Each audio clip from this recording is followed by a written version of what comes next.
Thanks, I'll up here with him. So yeah, I'm Chris Cotterill. I'm Chief Operating Officer at the Indiana Economic Development Corporation.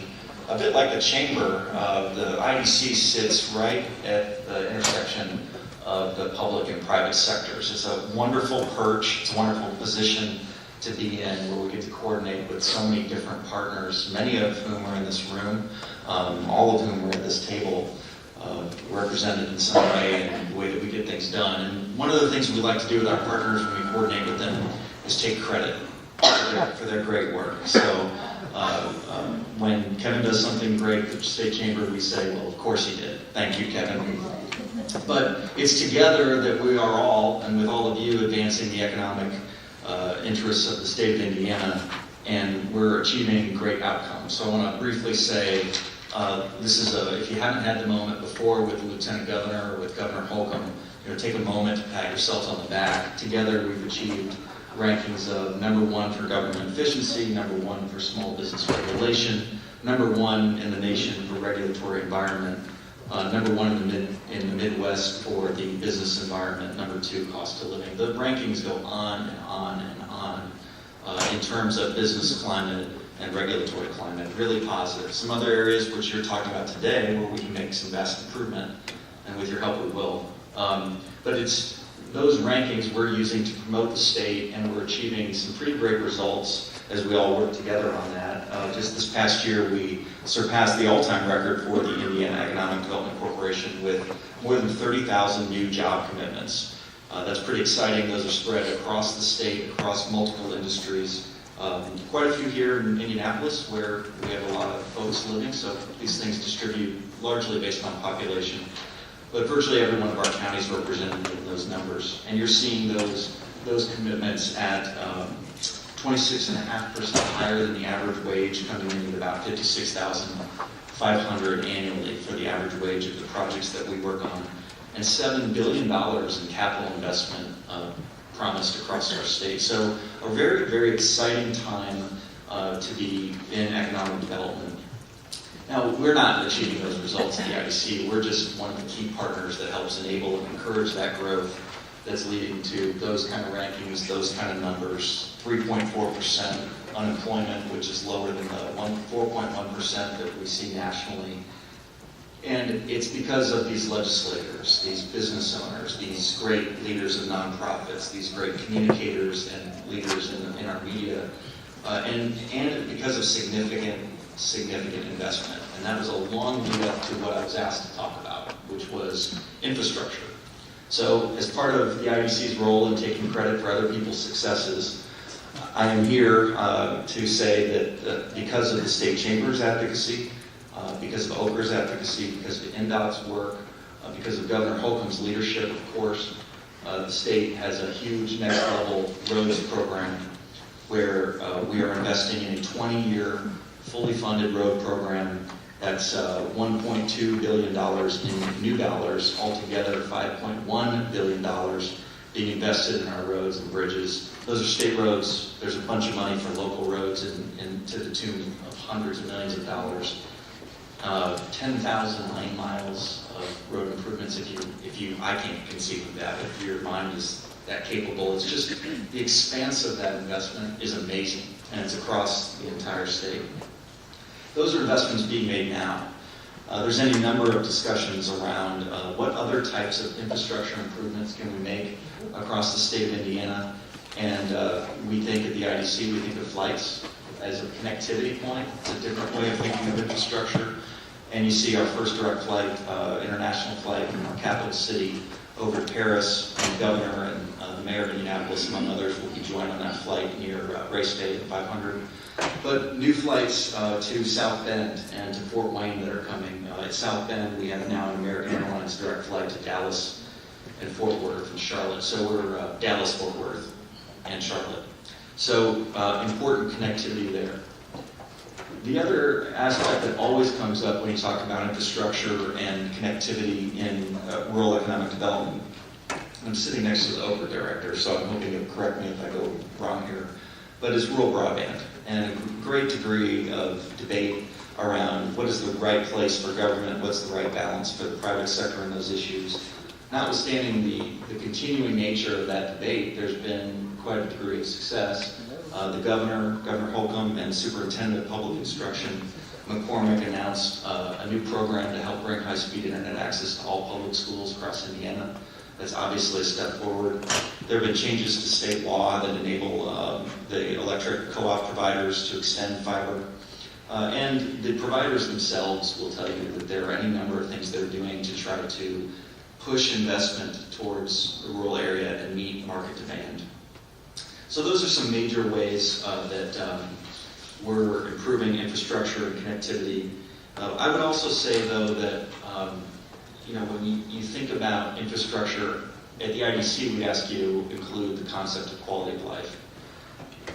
The market meets where people are and where there is a demand, right? So if all of these people are moving out of rural areas to regional centers, it is in the rural areas where our leaders like you are focused on helping make those communities more vibrant. And they're doing that through stellar communities. The IEDC in some ways is doing that through something called the Regional Cities Initiative. And there's some very exciting collaborative conversations happening under the leadership of Governor Holcomb to try to advance that thinking even farther to lead to more investment, whether it's through direct appropriations from the legislature or in the form of redevelopment tax credits. But quality of life is a key part that we would include in our definition of infrastructure because it attracts people, fills the jobs, the commitments that we help attract and keep folks here, keeps young people in those communities. And I just want to end my comments. I've gone a little quickly. Leave time for Kevin to talk. And others, the mayor. But is health. I mean, it's so great to see you focus with a full agenda on health, and I would do you a disservice if I didn't say on behalf of the IEDC how much we appreciate that you're focused on this issue. I'm really happy to read to you the successes that we have all achieved together with these high rankings in business climate, high rankings in regulatory environment, etc., balanced budgets, all of these things. But the Governor Holcomb is focused on the health of our state. It's why combating the opioid crisis is one of his key pillars in his 5-pillar agenda. And if you can all help us move the needle on health just the slightest bit, and those manifest themselves in better rankings, well, it improves the economic opportunity for all people, and frankly, more importantly, improves the quality of life for each and every Hoosier. So thank you for your attention to those issues. We're paying attention to them at the IEDC, and lest I lose my theme, I want you to know we're going to take full credit for all of your successes. Thank you so much. We appreciate your comments, and we're glad that you're here today. Jodi, I'm going to tee you up next. I know you have a few slides to share with us, and I'm glad that you're back in the Hoosier State. I know you traveled west to get here, or east rather, to get here, coming from Illinois. So, yes. Welcome back. I believe I have it right here. Yeah, so thank you so much for having me today. As Deanna said, I grew up in a rural area right on the border of Indiana and Illinois, and spent about 9 years running the college savings 529 plan. So for those of you who have college savings accounts, hopefully you're taking that tax credit. But spent about 9 years doing that, and that afforded me the opportunity to get to travel across the state and really see the value and potential that rural Indiana has. Took a couple-year hiatus and hopped back over the line to help the governor over there. And as you all probably follow, Illinois has some serious challenges. So when given the opportunity to hop back over, I was thrilled to be able to do that. And rural's near and dear to my heart, as I said. I grew up in a rural area, so thrilled to be able to come back over to normalcy over here. So I'm excited to be at OCRA. I've been at OCRA for about 8 months now, so trying to learn as quick as I can. But as I mentioned, it's near and dear to my heart, so I've got a great staff and look forward to working with hopefully most of you as well. So I know some of you may be familiar, Deanna said some of you may be familiar with OCRA. There we go. Some of you may be familiar with OCRA, some may not be. But we work with communities to build economically thriving and relevant places. And we do that by working with national, state, and local partners to provide resources and technical assistance to create those partnerships and help them achieve and shape their vision for community economic development. You know, we really want to transform rural Indiana. I know Governor Holcomb and Lieutenant Governor Crouch both firmly believe that rural Indiana and rural areas are the next, as she said earlier, economic frontier.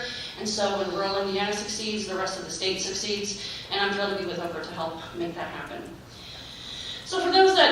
said, may be familiar with OCRA. We have some grant programs that cover mainly 4 key categories, and those are under review now, but right now, those categories, in no order, are infrastructure, so we have a lot of infrastructure programs in regards to water infrastructure. So I'll mention later about our crumbling water infrastructure, but we've got some stormwater and wastewater and drinking water programs there. We also focus on capacity building, so we like to get out into our rural areas and work with their leadership on leadership capacity and community capacity building. We also focus on, as Chris was mentioning, quality of place. So we've got a number of grant programs that some of you may or may not be familiar with. We've got our downtown enhancement grants, our Main Street, our MSRP grants, our DEGs, our blight clearance. So some of you may be familiar with those, but a lot of focus on quality of place. And then finally, we do have economic opportunities as well, a variety of different reasons or ways, but most notably in our Indiana Main Street program. So last year, OCRA awarded $28 million in community funding across the state to our rural areas, and $53 million of private dollars or local dollars were leveraged for those projects. We did that with over 100 grants in over 93 communities, and most of those projects require some form of partnerships or collaboration on the city, county, or regional level. So we're really proud of those numbers and look forward to doing it again. But what I wanted to talk about quickly is our listening session. So I think I was in, I believe, week 2 of my tenure here when we started the 13-stop listening tour. So we stopped in 13 different rural areas across the state. We were represented by 73 communities across 57 counties. So we're really proud of those numbers and think that we had a good broad segment of the population. And we learned a lot about the challenges and also about the successes and the positives that are coming out of rural Indiana, but a lot about the challenges. And so we've noticed a consistent theme on some challenges that although some communities or some areas may focus a little bit more or harder on a specific challenge, or maybe they have a different perspective, there were 5 key areas that you see on the screen that we literally heard at every stop we made. And so again, these are in no order, and will be no surprise to you, but broadband, rural broadband, obviously quality access is critical. It's critical for economic development. It connects businesses, residents, schools, and I don't have to tell you how it will improve healthcare in rural Indiana. So we certainly recognize the importance of the need, and I know Lieutenant Governor Crouch mentioned that earlier. It's certainly a priority of hers as well. Drugs and addiction, specifically the opioids crisis. We all know that the overdose death rate is higher in rural areas compared to urban areas. We know that it's a cross-cutting issue that impacts almost every rural community and every rural community member. We know that, we just heard, employers have a difficult time finding employees. We know that it's crowding our jails. We know that it's stressing those wraparound services. And you all know that most rural areas, many rural areas, lack the adequate healthcare services providers that's needed across the state. So certainly recognizing that.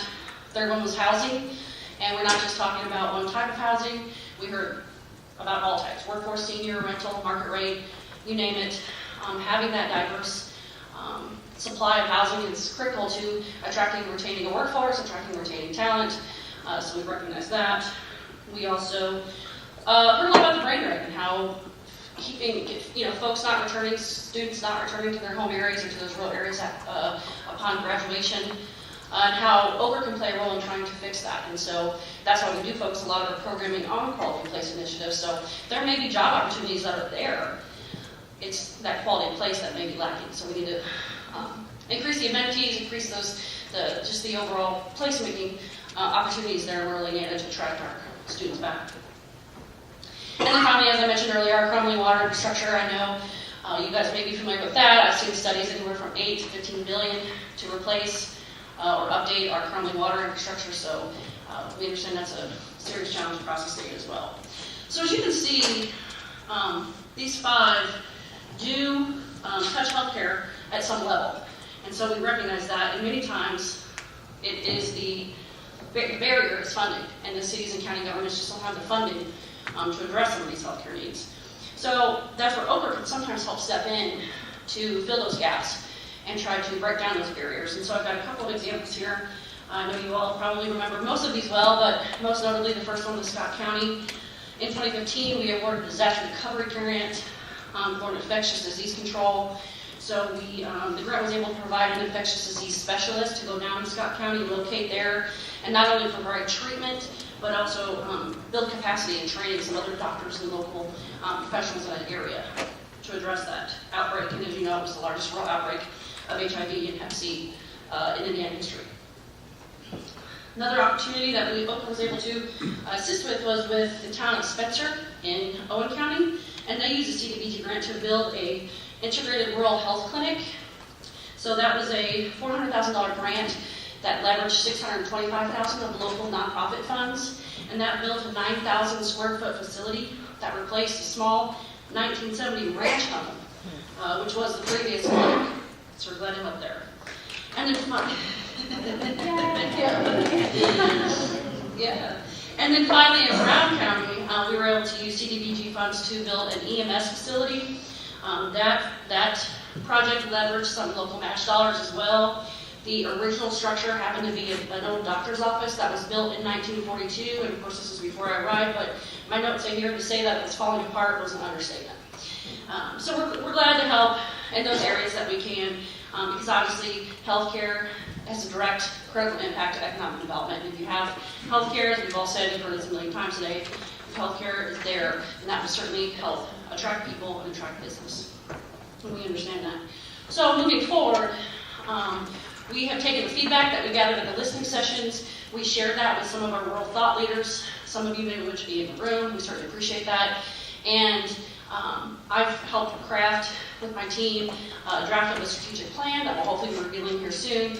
But in the meantime, I've had a few priorities that I've used as we've collected this data and this feedback that I've kind of used to guide and direct the agency. And that first one is, my first priority was to come in and really do an operations and a program review. So we offer a number of grant programs. If any of you have been to our website, there's a number of grant programs. Maybe we need to really look at those. Are they really providing the need that rural Indiana has? Are they really providing the value and the benefit? Could we make a tweak here, or maybe combine programs, maybe increase the awards? We've made some improvements like that, but really want to take a look at our program and make sure what we're providing is what's needed. Additionally, we've taken a heavy look into our actual operations and our processes and procedures. I know that, with federal dollars comes a lot of restrictions and requirements that we can't change, but internally, how can we be a better business partner? How can we make it a little bit easier to do business with you? How can we provide better customer service to you, so if we can streamline our applications, make things a little bit simpler? We want to do that. We want to operate as efficiently and effectively as possible. My second priority is, as you've heard Lieutenant Governor Crouch mention earlier, and you'll hear it repeatedly from Governor Holcomb, is the importance of regionalism, and I know Chris and his team is helpful with that as well. And so OCRA wants to support that and encourage that as much as we can. We are fortunate that we get to work with a network of rural leaders that collaborate and share ideas, and so we want to continue to emphasize that and promote that way of business and that way of thinking. Jodi, I hate to interrupt you, but I'm going to. Okay. We're about at time, so I'm going to go ahead and move on. If you're Sorry. Yeah. No, you don't have to apologize. That was good. That was good information. Sitting next to Jodi is Kevin Brinegar. He is the CEO of the Indiana Chamber, and I always enjoy listening to Kevin because he always provides some great insight on what the chamber is seeing and whatnot. So I will silence myself and give the floor to Kevin. Well, the pressure's on to deliver. Both Chris and Jodi mentioned different health metrics, and so before I get into my specified topic, I want to mention that the Indiana Chamber of Commerce is a founding member of the Alliance for a Healthier Indiana.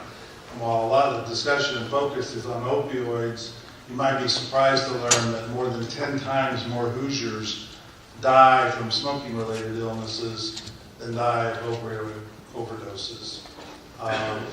And that is by far the biggest preventable health problem and challenge and cause of death in our state. And so the Alliance has put forth a policy agenda to help reduce smoking rates in Indiana. And I'll ask the question, show of hands, how many of you have a child or children below the age of 21? Quite a few. Keep your hand up if you want your child to become addicted to tobacco and be smokers throughout their entire life. All you're consistent with all my other audiences. Well, then I would encourage you to join us with the Alliance for Healthier Indiana in convincing the General Assembly to raise the legal smoking age from 18 to 21 and to raise the cigarette tax by $1.50 per pack so that we create a much higher barrier of entry for young people to become smokers and in turn reduce the number of smokers in the state of Indiana. We're about 50% higher in our smoking rate than the average of the 50 states, and that in turn costs Hoosier employers some $6 billion a year in lost productivity and higher health costs. So that's my advertisement on that. What I want to talk to you about today is to present some data to get you thinking about, when we talk about ways to improve rural economic development and thus health opportunities and healthiness of folks living in rural communities, I'm going to suggest to you that you start thinking about your schools and what you can do to improve your schools.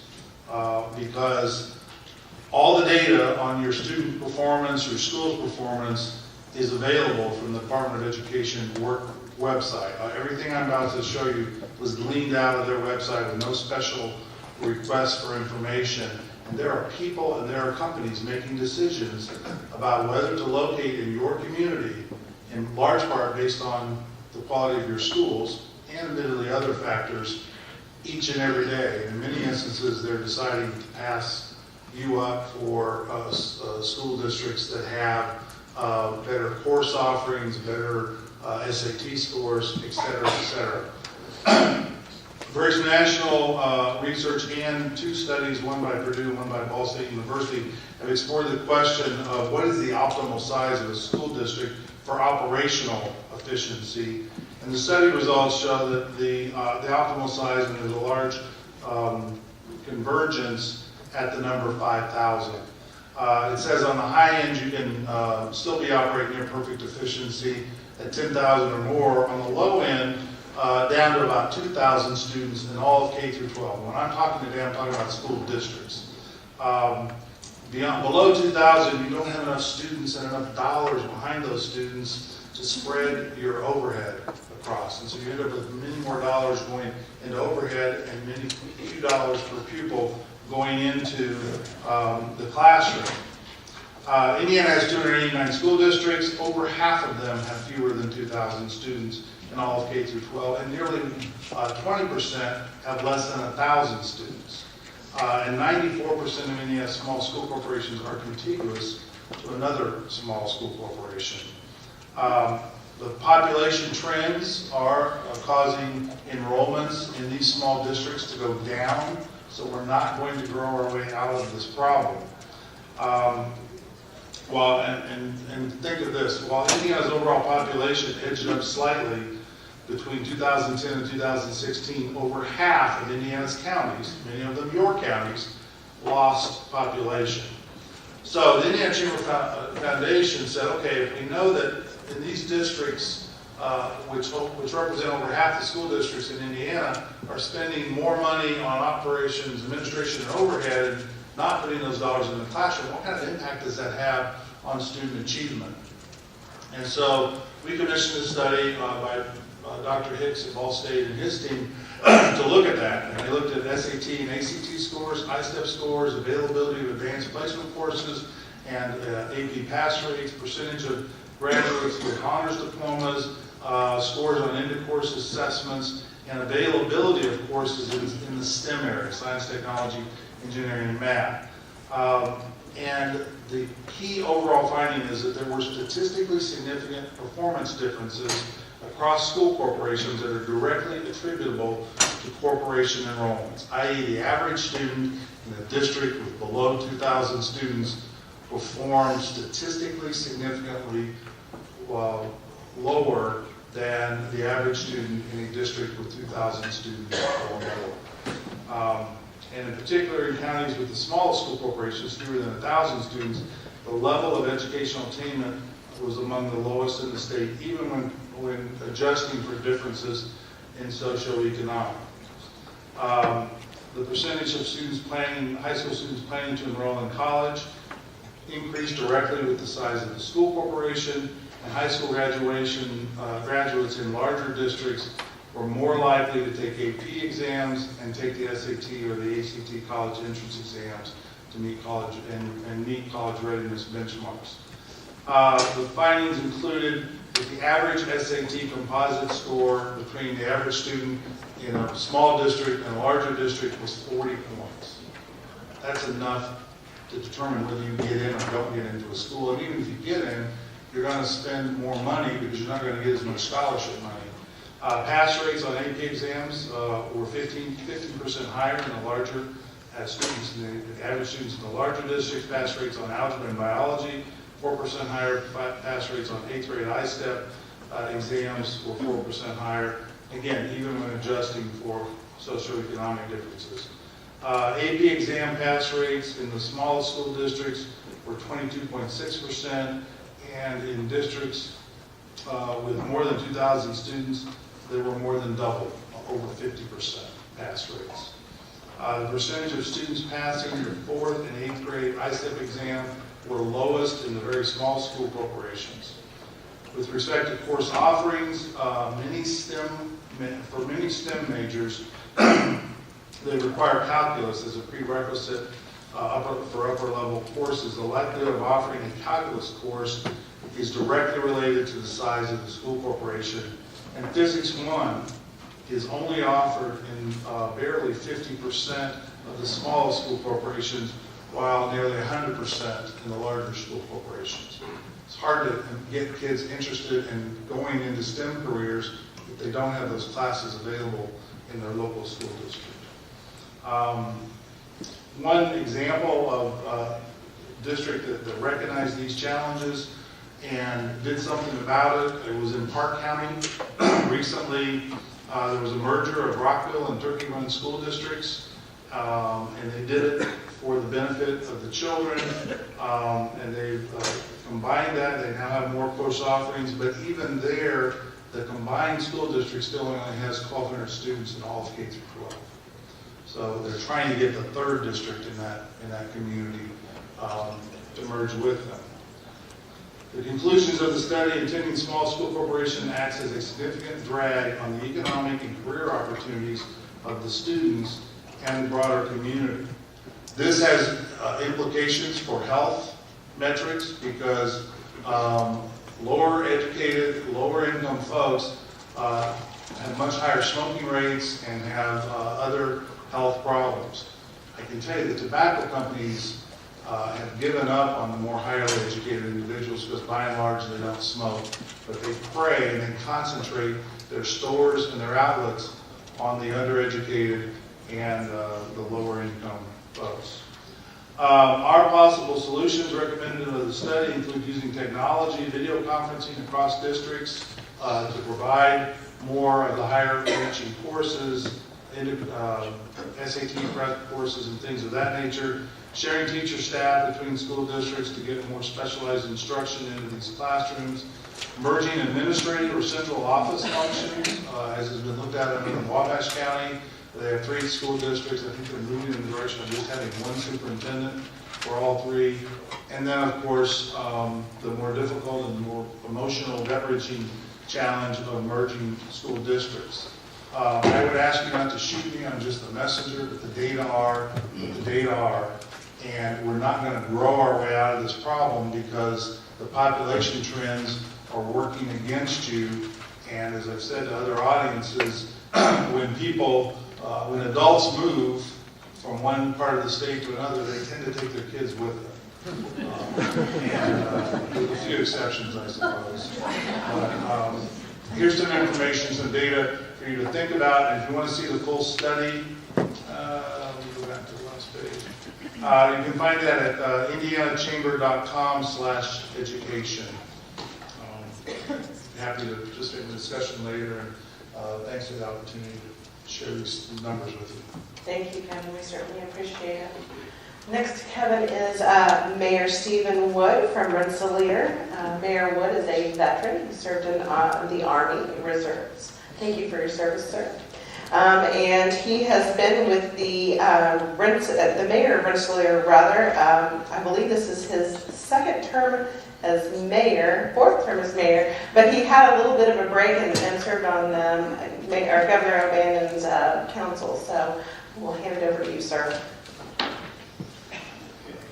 This is not the type of crowd I'm used to addressing healthcare professionals and workers and providers, but we'll get through it. I guess my message here that I was, if you've heard of St. Joe College, a small liberal arts college in Rensselaer, it's been there over 100 years.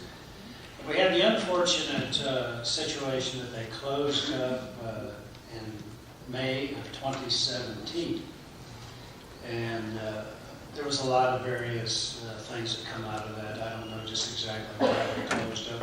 I think that still remains to be seen. But as mayor of Rensselaer, I've watched our community change substantially over the last few years. So over the past few years, our city has made many changes and a few setbacks.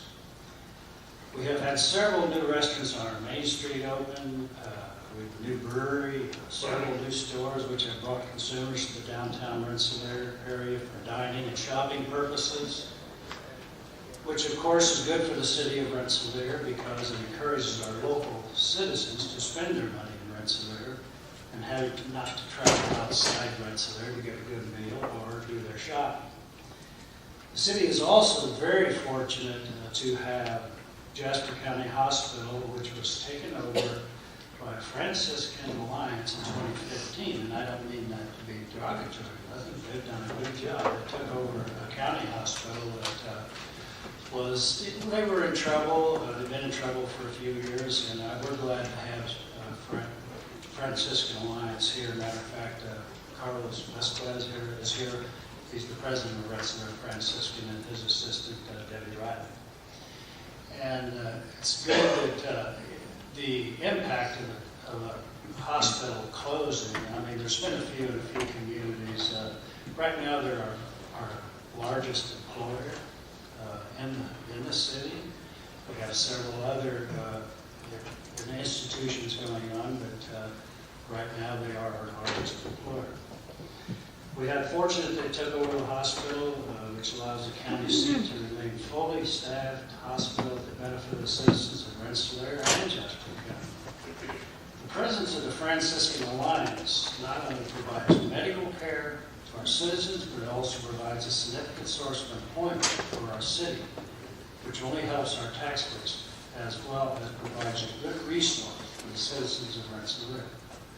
Rensselaer has also been blessed with a recent campaign of a major fundraiser to realize many of our parks, putting new equipment, bike trails, walking trails, and to enhance the curb appeal to the city. The campaign, coupled with the planning grant for the downtown Main Street revitalization, should give the city of Rensselaer a fresh look for several years to come, which I believe only enhances the curb appeal of our city. Bring more businesses to our area, which only benefit the city of Rensselaer and its citizens. However, Rensselaer is no stranger to adversity and setbacks. As many of you know, the city of Rensselaer was home to St. Joe College, as I mentioned before, which closed its doors in May of 2017 for the first time in over 100 years of being in the city. St. Joe is a major consumer of the city of Rensselaer, which owns its own utilities. After we provided about close to $1 million in utilities, and electric, water, gas, and sewage. So we're going to miss that. We already have missed that. St. Joe is a major consumer for the city. It's owns its own utilities, as well as an employer for many people who live in Jasper County and Rensselaer. The college was home to approximately 1,000 students who would use Rensselaer as a nearby place to conduct shopping, visit our restaurants, other locations to buy items they needed for school. Since the closing of the college, we have only endured one semester of vacant campus in the city of Rensselaer, and it is believed that many of that full impact of that college closing has yet not come to fruition. However, our local schools have noticed a slight decrease in students due to the many St. Joe families moving from Rensselaer, as well as the obvious decline in consumers in the south end of the city, where the college closed. Another side effect of the college closing has been the housing flood of local real estate market. With many homes put up for sale, with families having to move from Rensselaer due to the college closing. As such, there have been many houses in Rensselaer put on the market in a relatively short period of time. Although the closing of the college is grim in some respects, there has been an effort by the small group that remained behind our college known as the Phoenix team. If you know the theory of the mythological bird, the phoenix, they're going to rise out of the ashes, so they tell me. I hope that happens. But anyway, they put together the Phoenix team to come up with a plan to revitalize St. Joe College campus and the future educational institution. The city of Rensselaer is committed to assisting the Phoenix team and getting St. Joe to resume educational activities and encourage St. Joe to resume its mission so that not only the college can come back to life, but that the economic and social repercussions brought on by the college closing can be reversed. Despite these setbacks, I'm certain the city of Rensselaer, along with its citizens, will rally and that our city will recover and prosper as new businesses open and new revitalization begins. Thank you. Thank you, Mayor. Gary, I'm going to turn it over to you. I did a little promo on you when we first had folks coming up and sitting down as the host of Inside Indiana Business. Some of this is really familiar for you, so. Yeah, very familiar. Thank you. Thanks for the opportunity to be here this morning. I'll be brief, so maybe we can hop into some questions and Q&A from the audience as well as our moderator. Basically, what we're seeing around the state is probably not a surprise. As you take the 50,000-foot view around Indiana, so much of what is happening now actually is pretty positive. If you look at the indicators, unemployment came out today for December, dropped down another 0.3% to 3.4%, which is a 6-month low. You look at the growth, Chris knows this, the IEDC, the growth in these key sectors of the economy, advanced manufacturing and information technology, and distribution and logistics, the life sciences, importantly food and ag innovation, which I think holds great promise for rural Indiana, and there's a real initiative, or several actually, supporting that as well. There's growth. You look at the metro areas, you look at here in Indianapolis. Indianapolis is growing IT jobs at 3 times the national rate, maybe closer to 4 times according to TechPoint. You look at places like Fort Wayne, where their downtown is really flourishing, having really a renaissance in so many ways, hundreds of millions of dollars in investment. Actions happening in Evansville, in South Bend. But as you get outside of those metro areas, that's, in my opinion, where there are real challenges, obviously. I grew up in a small town, Clinton, Indiana, so I'm very biased about rural Indiana and small towns in Indiana. I think they have been the backbone of our economy. But I think today, and there are so many indicators that rural communities are struggling, and to me, rural economic development should be, right up at or near the top of the list of agenda items in the state of Indiana, because so much of our state is made up of rural communities. Chris and Jodi touched on some of the challenges. Broadband access. Obviously, Indiana bills itself and increasingly is proving itself as an innovative entrepreneurial state. Okay, if you don't have high-speed internet access, how can you be innovative and entrepreneurial? Pretty tough to do that, pretty tough to grow a business. The state, I think, is looking at it and implementing some initiatives. Some private sector companies like Smithville are trying to expand the footprint in rural Indiana. The opioid epidemic has been talked about a lot. We're very aware of it. The human toll is enormous, but think about workforce.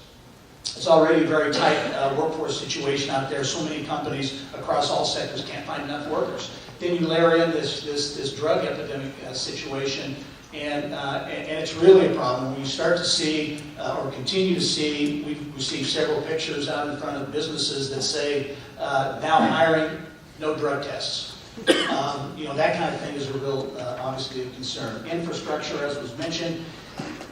But I think that another issue that's right at the top is the loss of people, the loss of talent, and the inability of attracting and keeping talent, in particular in rural communities. Where I grew up and where so many people grew up, factories and employers and others that once were the hotbed and the heartbeat of the community are gone. The opportunities aren't there now. And young people who do leave to go away to college or to some sort of training, military, whatever the case might be, they have nothing to bring them back to the community. So it's a loss of population, plus it's a loss of leadership, which I think is another big issue facing rural communities. Encouraging signs, Chris mentioned this, Stellar Communities program that the state has implemented, I think has had some very positive results. The Regional Cities Initiative, which is a real focus on talent. Prompting these regions, not just individual cities and counties, but regions, to go after these big idea projects that can help the region attract and keep talent. And if you look at places like Fort Wayne, the first round of winners, Fort Wayne, Evansville, South Bend, those regions. But if you look at Fort Wayne, for example, a lot of impact there, riverfront development, downtown development.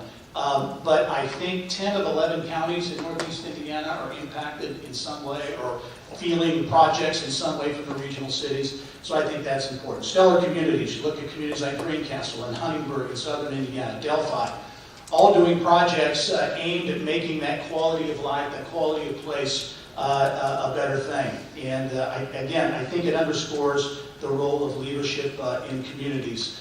Because as we lose population, as we lose people, we lose those leaders. And thinking back on growing up in Clinton, Indiana, which was awesome, wouldn't trade it for anything.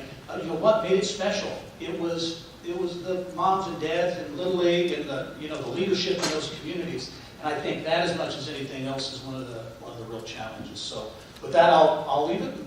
You can start with questions. Thank you, I so appreciate it. As Gerry alluded, we are going to have a brief Q&A session. So I have some questions up here, but I know as you sit there and you've listened to these folks this afternoon that you have your own questions. So I'd really love to open the floor up for one of you to ask a question. And if I don't see a hand or a body soon, I might ask my own.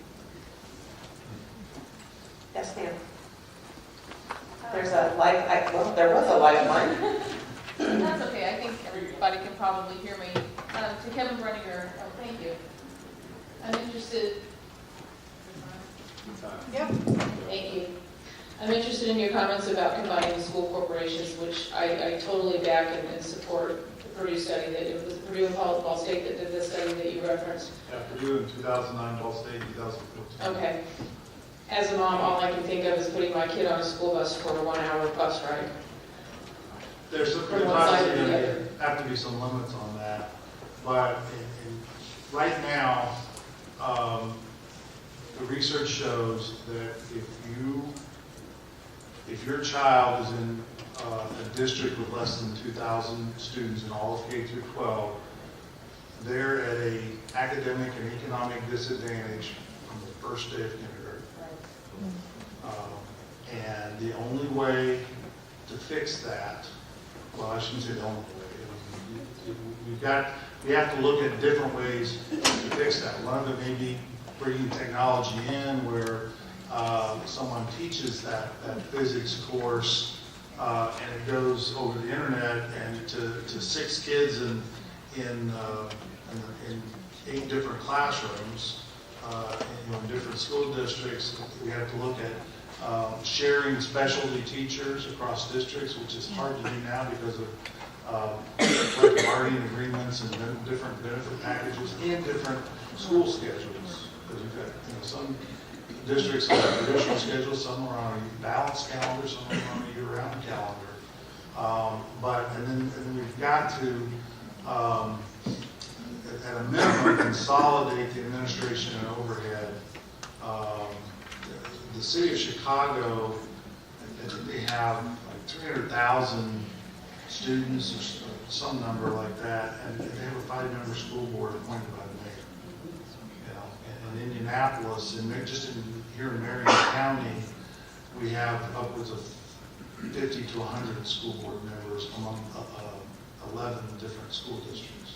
For the record, I'm going to object to using Illinois as an example that we should emulate, but otherwise I will not object to the statement. Well, I've got examples from other large cities across the country. I just don't have them in front of me. That's okay, I appreciate your response, and I support the background and the reasoning behind it, and I'm thinking, though, you're gonna have to do an awful lot of partnership with parents and getting them involved and helping to make it happen, because if it comes as a directive down to parents, I think that's the wrong approach. And we're not proposing a top-down forced situation, but I think the parents and the community leaders, one, need to be aware of this data and what's going on, and then they need to bring the pressure to bear to say, in what is here from Modoc, Indiana, do we really need a superintendent, a cafeteria manager, bus transportation director, et cetera, for a district that has 350 students in all of K through 12, and should not Randolph County, which has, 50 to 75,000 people total, have 5 separate school districts when they really only need 1. Thank you. Maybe time for one more question?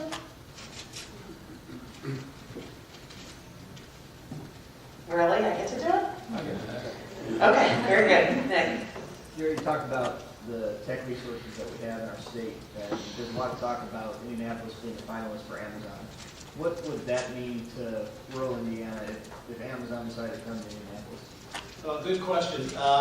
Amazon, the Amazon HQ2, the big second headquarters that everyone's talking about, $5 billion investment, 50,000 jobs over a number of years. So obviously a generational economic development announcement. Indianapolis made the top 20 list, cut list. I think still a heavy lift for Indianapolis to maybe win this, but certainly not out of the realm of possibility. If Indianapolis were to get it, it would be obviously a game changer for this area, for the whole region, because you can imagine from a population standpoint, in workforce needs standpoint, the impact on that, the impact on housing, transportation, infrastructure, all those things in the entire region. But also, this is kind of, to me, it's kind of an ancillary thing, but the impact on the state's tech movement and momentum that is real, in particular here in central Indiana. But for Amazon, a company like Amazon, to make a statement selecting Indianapolis and Indiana for the headquarters, I think the impact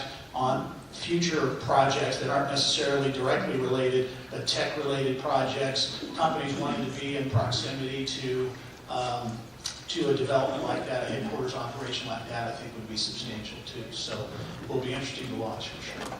And I would add on to that if this were to occur, if you can make your community attractive enough there, and you've got adequate broadband, there's a whole lot of people that could be working for Amazon that could be working remotely and not necessarily concentrated right here in Indianapolis. So before I let you all go, I do have one last question. Indiana has a pretty substantial skilled trade worker, I guess I'll use the word shortage or gap. With regards to those folks that we are in so desperate need of, rural Hoosiers have got really wonderful work ethics and would be exceptional in those positions. What are some of the opportunities maybe for capitalization in that space in rural? You guys can jump in. I'll just kind of tee this up a little bit, but I think, Kevin, you talk a lot about the middle skill jobs. Those jobs require more than a high school degree, but less than necessarily a 4-year degree. And there's so many opportunities there if people in particular, rural communities get the necessary training. It doesn't have to be a 4-year degree, associate degree, credentials, some usable credential. I think the opportunities, are huge. You guys are working with us. And I think a key point in this is the guidance counseling offices and helping, and we've been doing some work and Eli Lilly that's led to Lilly Endowment rather putting out a $30 million in grant opportunities to schools to transform their school counseling offices so that they're more aware and spend more time providing information to students about these opportunities and that there are good paying living wage jobs available for individuals who are not four-year baccalaureate bound. And it's on, those opportunities are only going to accelerate as the folks working in those jobs now, where baby boomers move into their retirement years. I would add just that, when you think about the conversation we're having, what you see overall is a discussion of continuous improvement. I mean, there's not a challenge. I mean, I think of the mayor's comments where there's a challenge in the community is rising that challenge under the leadership of the mayor. That's evidence in Rensselaer, it's evidence across the state. We're talking about skills and workforce development here. The leaders, the leader of our Senate, our Speaker Bosma, Governor Holcomb, Lieutenant Governor Crouch, and a whole host of people like Kevin and others who are around these issues are saying, how can we make our workforce development programs better? Some are saying, let's throw them all out. And one of the bills in front of the legislature right now would have us do that. So there's some really aggressive and smart thinking that's informed by research. I mean, I come back to Kevin and research that we can take for granted just sitting here listening to the results, but that people are planning and doing. So all that is to say that we're all benefiting from the fact that Indiana and leaders and people are leaning in to these challenges and are not going to relent. Kevin's going to be talking about school consolidation for a long time until it's done, and thank God he is. And you're going to be talking about rural development for a long time. So I think in a year's time, we're going to see a lot of change in workforce development because of that attention and the skill opportunities for people to skill up in the way that Gary's saying will be even more evident. Can I add one more thing? We're probably out of time, but I do think it's important as a takeaway, the food and ag innovation initiative. As you talk about technology and skills and those types of things, I wrote this down, this is only a partial list. Indiana is in the top 5, from an ag standpoint, top 5 production of ducks, popcorn, eggs, turkeys, hogs, peppermint, cantaloupe, ice cream, corn, just to name a few. 3 of the world's largest seed research companies, seed companies, are here. The largest seed company in the country, family-owned in the country, is here. Purdue University is here. Elanco, Dow AgroSciences. Indiana's assets, I mean, it's off the charts. And the opportunity for rural Indiana to engage in that process with things that may be right in the backyard, I think is really enormous. And now with AgriNovus, which is an initiative really focused on supporting that, you look at the culinary tourism, you look at a community like Roanoke up near Fort Wayne, northeast Indiana, that not too long ago was kind of a broken down, challenged community. Now they've got restaurants, really cool restaurants and culinary experiences and a winery and all those kinds of things they've got a brand basically that they're now promoting to the rest of the world and creating an economy that can offer some jobs and opportunity, really some hope. So I wanted to make sure we got the food and ag biosciences deal because AgriNovus and what they're doing is important, in particular, I think, important for rural Indiana.